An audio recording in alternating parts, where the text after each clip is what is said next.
Kumusta for me? This is Vor Joseph and welcome to News I Deem Worthy Recap Weekly Edition number 7. The summarization of the news from the headlines for the 9th to 15th of July 2023. Kit maghanda na for the blazing selective summation.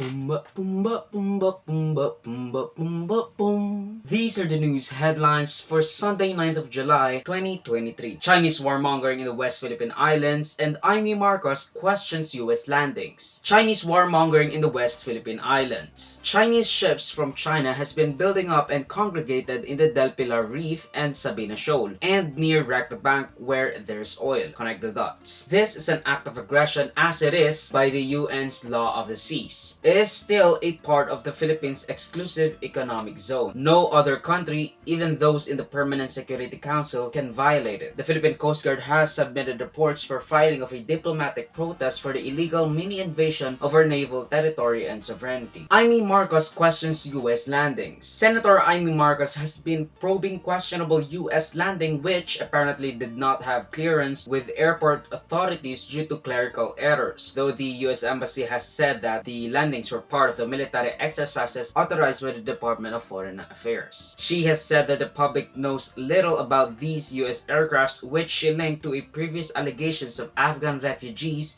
entering illegally in the country through said U.S. aircrafts, and that we keep blabbering about Chinese aggression yet we're blind to what the U.S. is doing, making things worse by us picking and selectively choosing public outcry. And I kind of agree with that sentiment. However, as of now, the US is our convenient ally. They're not taking our islands in the most conventional sense. Maybe they are, though numerous abstraction layers, but the public won't see that until we have US flags flying higher than the nation's flag. Pumba, pumba, pumba, pumba, pumba, pumba, pum. These are the news headlines for Monday, 10th of July, 2023. Maynilad water disruption and Metro Manila subway delays. Maynilad water disruption. Maynilad has issued advisories regarding water disruption to its customers, affecting around 591,000 customers for 9 to 11 hours on end starting July 12. Customers from portions of Caloocan, Malabon, Manila, Navotas, Quezon City, and Valenzuela will have daily water interruptions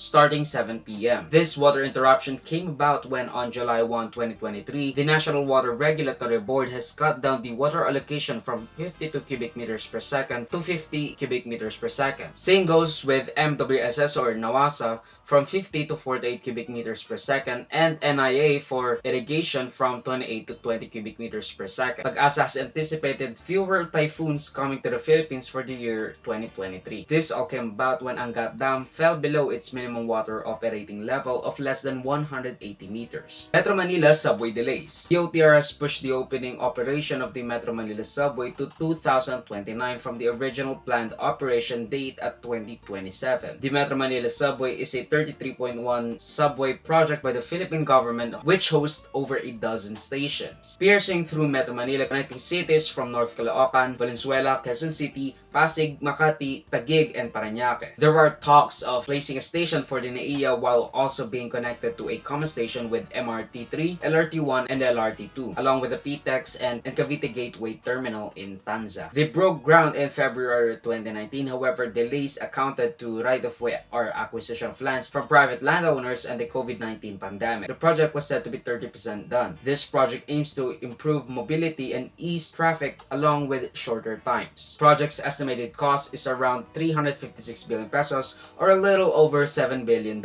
I love infrastructure projects that isn't just too car centric. I mean, I love it. Pumba, pumba, pumba, pumba, pumba, pumba, pum. These are the news headlines for Tuesday, 11th of July, 2023. Lifeline rate Meralco cuts and subsidies and DOJ's Remulya on Brigade. Lifeline rate Meralco cuts and subsidies. The Philippine government and Meralco has launched what's called as lifeline rates for those registering, which subsidizes a percentage of the bill of the consumer by the government setting discounts levels set by the Energy Regulatory Commission. And by government, I mean those that uses more electricity will be the one to burden the discounts. Freaking magnanimous for frick's sake. To know if you're qualified, you must either be a 4-piece beneficiary and those households who consumes less than 100 kilowatt hour and below. However, you need to apply with Meralco. If you're a 4-piece beneficiary, you must submit the lifeline rate application form, your most recent Meralco bill, and a 4-piece ID. If not, you can still avail by having a certification by your local social welfare and development office showing you're below the poverty threshold, which is around I don't know, be honest, I don't really. And government issued ID, we need to also complete the lifeline rate application form and your most recent Meralco bill. The discount ranges from 20% for those consuming 71 to 100 kilowatt hours to 100% for those consuming less than 20 kilowatt hours. Meralco has also cut rates in July by around 7 cents or around 6%. If you have a 200 kilowatt hour bill, the decrease would be around 144 pesos. I mean, not that much. DOJ on Brigade. The Department of Justice Secretary Crispin Remulla has fired the raids against regarding alleged no coordination in the part of the PNP's anti-cybercrime group, failing to coordinate with the DOJ before conducting the raid of the many penal cases that could not be filed due to a lack of evidence. PNP policeman was said to have just wanted to do a raid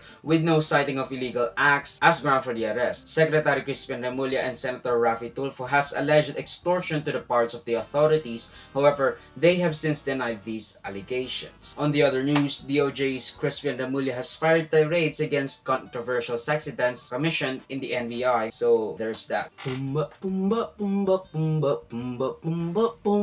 These are the news headlines for Wednesday, 12th of July, 2023. LPG dealers in trouble, cybercrime at alerting high, and 16 EU countries support the Philippines. LPG dealers in trouble. The liquefied petroleum gas dealers, fillers, and reseller groups has sounded alarm bells due to a deadline by the Department of Energy's backlog of registration, as the deadline expired last week for registration of license to operate. However, the DOE has assured the people that there will be no shortage of LPG, but has not yet heeded the group's wish for extended deadline for registration, as it may put a dent in the supply chain. The fines were said to be too high and are reapplied per day of operation without license, which scares off said groups and ringing the alarm bell. Cybercrime at alerting high. According to the PNP-ACG, or the Philippine National Police Anti-Cybercrime Group, cybercrime cases in Metro Manila has skyrocketed to 152% from 2,477 cases to 6,250, consisting mostly of estafa, ATM credit, card fraud, identity theft, and illegal access. SIM card aided crimes that prompted the push for a SIM card registration bill went to almost up to 200% from 1,415 cases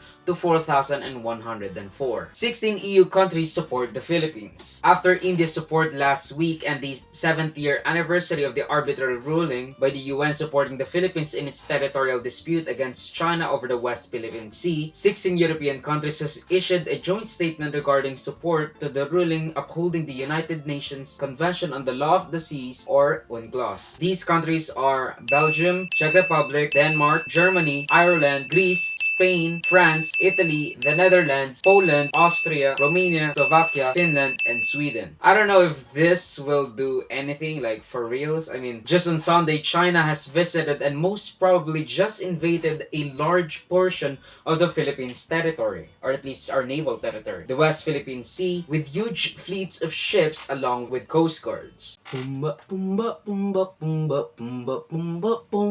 This is the new headline for Thursday, 13th of July, 2023. PAGCOR new logo epic fail. PAGCOR new logo epic fail. Another government agency has now again engulfed in flames as netizens bash the new 3 million peso logo redesign of the PAGCOR logo for their 40th anniversary, which, gotta admit, is tacky and feels like no inspiration was used in any way, shape, or form. Who even bid on those? 3 million peso is too much, not to mention the designer Print Plus Graphics Services is allegedly just a front, seeing as, according to a netizen Alicia Balinton, through publicly accessible documents, that the designer was registered on June 14, 2023, literally around 13 days old tagged as a red membership user, not a platinum one, which is considered a preferred supplier in the bidding process, was around 3.025 million peso by the Philippine Amusement and Gaming Corporation or PAGCOR. When they did a little more digging, it can also be found that the Facebook page used to be a BBM giveaway page, only having around 39 followers according to the investigator. Seems that the FB page was rushly made as they didn't even have a personalized username. Even I have that. Even my Facebook friends have that. Netizens also compared the logo to some resembling said logo either via the color scheme, wavy flow, and overall stylistic choices made. Maybe it's misleading, maybe the Facebook page has nothing to do with the actual page. However, why do they not have their own Facebook page? That's like the most basic thing. However, all of those are but speculation. We have yet to receive any response to the allegations laid down. I don't want to be charged with slander if that's a real charge and libel, which is why I won't put any subtitles in this video. Maybe that would apply to some trickery. According to a quick exchange with the ABS-CBN reporters in the headquarters listed in the PAGCOR agreement, they were in the business for around 10 years already and that they are allegedly a legitimate business. These are the news headlines for Friday, 14th of July, 2023. Transport strike planned for SONA. Transport strike planned for SONA. Transport interest groups have planned to undergo a 3-day strike during the second State of the Nation address of President Ferdinand Marcos Jr., which will be happening in the 25th of July, 2023. The transport strike will be the second protest under BBM's tenure as president as they protest the jeepney modernization program, which will phase out many vehicles not compliant with the new guidelines set by the Department of Transportation. The Local Public Transportation Route Plan or LPTRP is a plan detailing the route network, mode, and required number of units per mode for delivering land transportation service, which shall be the minimum requirement prescribed for the issuance of PUV franchises. So basically consolidation instead of fractured and individual operators of PUVs or jeepneys. So basically there would be a minimum number of transport vehicles which encompass from buses to jeepneys, tricycles. The LPTRP will also be a minimum required number of transportation vehicles that would clear that route for whatever purposes.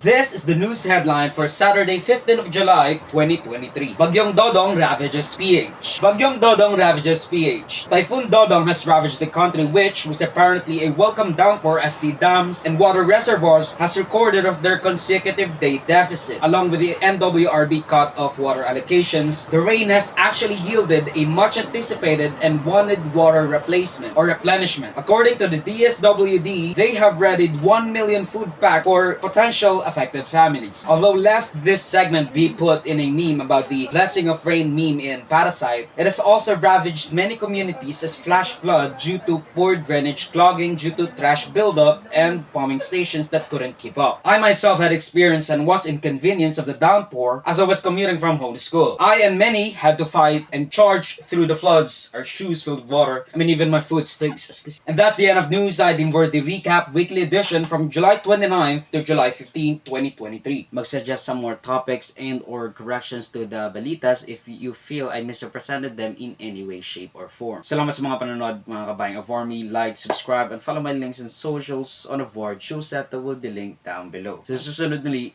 paalam.